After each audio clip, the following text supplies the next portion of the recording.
কলকাতায় strong room নিয়ে তৃণমূল কংগ্রেসের একাধিক অভিযোগ থাকলেও উত্তর দিনাজপুরের ইসলামপুর কলেজে স্ট্রং রুম নিয়ে সন্তোষ প্রকাশ করলেন তৃণমূল কংগ্রেসের দুই প্রার্থী। শনিবার চাকুলিয়ার তৃণমূল কংগ্রেস প্রার্থী মিনহাজুল আরফিন আজাদ এবং গোয়ালপুকুর কেন্দ্রের তৃণমূল কংগ্রেস প্রার্থী গোলাম রব্বানী ইসলামপুর কলেজে স্ট্রং রুম পরিদর্শনে যান। স্ট্রং রুম পরিদর্শন করে নিরাপত্তা ব্যবস্থা নিয়ে সন্তোষ প্রকাশ করেন তৃণমূল কংগ্রেসের প্রার্থীরা। আপনাদের আরও একবার জানিয়ে রাখি, কলকাতায় স্ট্রং রুম নিয়ে তৃণমূল কংগ্রেসের একাধিক অভিযোগ থাকলেও উত্তর দিনাজপুরের ইসলামপুর কলেজের স্ট্রং রুম নিয়ে সন্তোষ প্রকাশ করলেন তৃণমূল কংগ্রেসের দুই প্রার্থী। শনিবার চাকুলিয়ার তৃণমূল কংগ্রেস প্রার্থী মিনহাজুল আরফিন আজাদ এবং গোয়ালপুকুর কেন্দ্রের তৃণমূল কংগ্রেস প্রার্থী গোলাম রব্বানী ইসলামপুর কলেজের স্ট্রং রুম পরিদর্শনে যান এবং স্ট্রং রুম পরিদর্শন করে নিরাপত্তা ব্যবস্থা নিয়ে সন্তোষ প্রকাশ করেন তৃণমূল কংগ্রেসের প্রার্থীরা।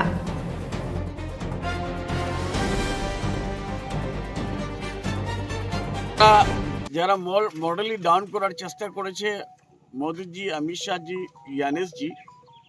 জ্ঞানেশজির যা করছে, ওনার নিজের পোস্টিং, নিজের পরিবারের পোস্টিংগুলো দেখানো কথা কথা করেছে এক। আর অমিত শাহজি তো একটা তড়িপাড় লোক, একটা হোম মিনিস্টার, ওর কাছ থেকে কী আশা করতে পারি? আমাদের প্রধানমন্ত্রী, যার পর আমরা গর্ব করি, যার পর আমরা প্রাউড করি, তারও নামটা শুনলাম FS-টির ফাইলে আছে। এদের কাছ থেকে আর কি আশা করা যায়? অত্যাচার, ডিপ্রিভেশন, এক্সপ্লয়টেশন, আর তার সাথে সাথে আবার টর্চার। এরা আমি তো দেখলাম এটা যুদ্ধের মতো হচ্ছে। যেভাবে আপনার আমেরিকা, ইসরায়েল মিলে ইরানের উপর ওয়ার করেছিল, তেমনি ঠিক এরা পশ্চিম বাংলার উপর ওয়ার করেছে। শুধু এখানে বোমা আর রকেট লঞ্চার, তারপরে আপনার ওই কি মিসাইল দাগেনি, সব তো দেখে দিয়েছে। মুখ্যমন্ত্রী বলেছেন মুখ্য কাউন্টিং সেন্টারে আমিও থাকবো এবং প্রার্থীদেরও আসতে বলেছিলেন। সেই মুখ্যমন্ত্রীর নির্দেশেই কি আজকে আসলেন? না, মুখ্যমন্ত্রীর নির্দেশ তো আমাদের মুখ্যমন্ত্রীর মডেল, আমরা যেটা উনি বললে সেটা আমাকে করতে হবে। আমাদের এটা ফার্স্ট প্রায়োরিটি। আমরা তার জন্য আমি এসেছি। আমি আর মিনহাজুল আরফিন আজাদ সাহেব, আমাদের চাকলি বিধানসভার MLA, ভালো লোক, উনিও জিতবেন, আমিও জিতবো। 9টায় আমরা পাবো, যার জন্য উনি নিজের আগামীকাল মনোজ আগরওয়াল ইসলামপুরে আছেন, বিষয়টাকে কিভাবে দেখছেন? উনি তো সিও, উনি আসতেই পারেন। ওনাকে আমরা রিসার্চ করতে পারি কি? উনি তো ইলেকশনটা পরিচালনা করেছে, ওকে কি করে আমরা রিসার্চ করতে পারি? আসতেই পারে না। ইসলামপুর DCRC-তে ইসলামপুর মহকুমার 4টা কাউন্টিং ভেন্যু, 4টা বিধানসভা, খাস করে ইসলামপুরে কেন, কি মনে হচ্ছে? এটা ওনাকে জিজ্ঞাসা করবেন কেন ইসলামপুরে আসলেন, কেন বাকিগুলোতে গেলেন না, এটা আপনারা জিজ্ঞাসা করতে পারেন। এর আগে তো কখনো দেখা যায়নি যে কোনো স্টেট ইলেকশন কমিশনার তিনি কোনো কাউন্টিং ভেন্যুতে আসছেন। না, প্রথমবার আমিও শুনছি, আমি দেখতে পাবো, কালকে আমিও থাকবো। হয়তো আপনাদের ওই যাদের নাম বললাম, জ্ঞানেশজি আর অমিত শাহজি, মোদিজি, তারাও হুকুম দিয়েছে, ওর হুকুমটাকে পালন করতে হবে, যার জন্য আসবে। ঠিক আছে। পরিস্থিতি কি দেখলেন? কারণ একাধিকবার একাধিক কাউন্টিং সেন্টারে দেখা গেছে আপনাদের পক্ষ থেকে অভিযোগ যে ক্যামেরা সুইচ অফ হয়ে গেছিল, ক্যামেরা কাজ করছিল না, ইত্যাদি ইত্যাদি, এবং সেটা হচ্ছে আপনার শেখাবত মেমোরিয়াল বলুন অথবা ভবানীপুর বলুন, সব জায়গায় একই চিত্র বিরাজ। কি বলবেন? সর্বপ্রথমে আপনাদের সমস্ত চ্যানেলের দর্শককে আমার আসসালামু আলাইকুম, নমস্কার, আদাব জানাচ্ছি। এবং শান্তিপূর্ণভাবে আমাদের পশ্চিমবঙ্গে ভোট হয়েছে, ভোটাররা ভোট দিতে পেরেছেন, আমি ধন্যবাদ জানাচ্ছি তাদেরকে। আজকে আমরা এখানে এসেছিলাম DCRC-তে, এসে দাদা রয়েছেন আমার সঙ্গে, মন্ত্রী সাহেবের সাথে আমি ছিলাম এখানে। এটা আমাদের ছেলেগুলো থাকে, রাত দিন সবসময় এখানে পাহারা দিচ্ছে। ঠিক আছে, জনগণ ভোট দিয়েছেন, ভোটাররা ভোট দিয়েছেন, সেই ভোট এখন EVM-এর মধ্যে ভরা আছে, সেটা আগামী 4 তারিখে খুলবে, খুলে যেটা জারি আছে সেটা হবে। এক্সিট পোল বলছে আপনাদের প্রত্যাবর্তন নাও হতে পারে, কি বলবেন? শুনুন, ঘটনা হলো যে সোশ্যাল মিডিয়ার এক্সিট পোল, আমি একটা কথা বলছি যে পশ্চিমবঙ্গের মাটি দুর্জয় ঘাঁটি। ঠিক আছে, ইংরেজকে তাড়ানোর জন্য প্রথম আওয়াজটা উঠছিল বাংলা থেকে। এই বঙ্গবাসী কোনো সময় ওই অসাধু ব্যক্তিদের হাতে তুলে দেবে না বঙ্গকে। বাংলাটা সবসময় শান্ত থাকতে চায়, বাঙালি আমরা সবাই শান্তি থাকতে চাই, তার কারণ এমন মানুষের হাতে তুলে দেবে না রাজ্যটাকে, যাতে করে আমরা বিপদে পড়তে পারি। সেই জন্য মমতা বন্দ্যোপাধ্যায়কে আবার বিকল্প হিসাবে চতুর্থবারের মুখ্যমন্ত্রী। ঠিক আছে।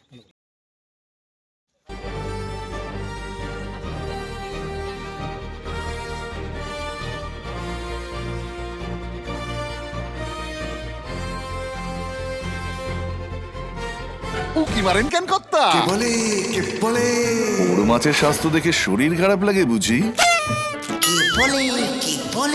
আরে মাছেরা বলছে এবার থেকে আপনার মাছেদেরও দিন কল্যাণীস প্রিমিয়াম ফ্লোটিং ফিশ ফিড। ঘরের লক্ষ্মী আজই ঘরে আনো। কল্যাণীস প্রিমিয়াম ফ্লোটিং ফিশ ফিড। ভাসমান খাদ্য। চোখের সমস্যা বাড়ার আগেই আজই আসুন জীবন রেখা হসপিটাল, আপনার পরিবারের নতুন ভরসা। সোনার ছোঁয়ায় আপনাকে রাঙিয়ে দিতে চোখ ধাঁধানো শ্রীহরির গোল্ড প্লেটেড গয়নার বিপুল সম্ভার নিয়ে এলো রায়গঞ্জের সোনার ছোঁয়া। বিয়ে হোক কিংবা উৎসব অনুষ্ঠান, সোনালী মানতাসা, টাইচেন, সীতাহার, চূড়, চোকার, এমনকি মঙ্গলসূত্রে নিজেকে সাজিয়ে তুলতে আজই আসুন রায়গঞ্জের একমাত্র শ্রীহরির এক্সক্লুসিভ শোরুম সোনার ছোঁয়ায়। সঙ্গে থাকছে আকর্ষণীয় ছাড়। আমাদের ঠিকানা কলেজপাড়া বাজার, বিশ্ববিদ্যালয় মোড়, রায়গঞ্জ, উত্তর দিনাজপুর।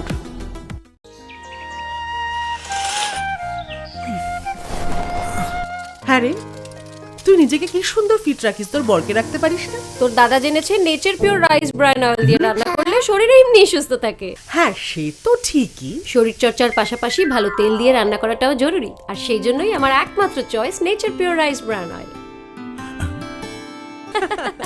শরীর সুস্থ রাখার জন্য আমার পছন্দের সেরা cooking oil nature pure rice bran oil, সম্পর্কে স্বাদ এনে দেয়।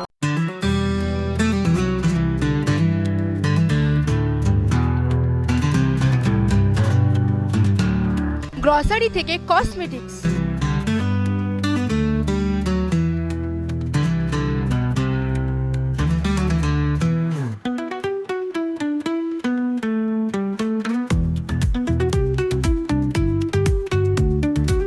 আপনার যে কোনো প্রয়োজনীয় জিনিস পেয়ে যাবেন একই ছাদের তলায়।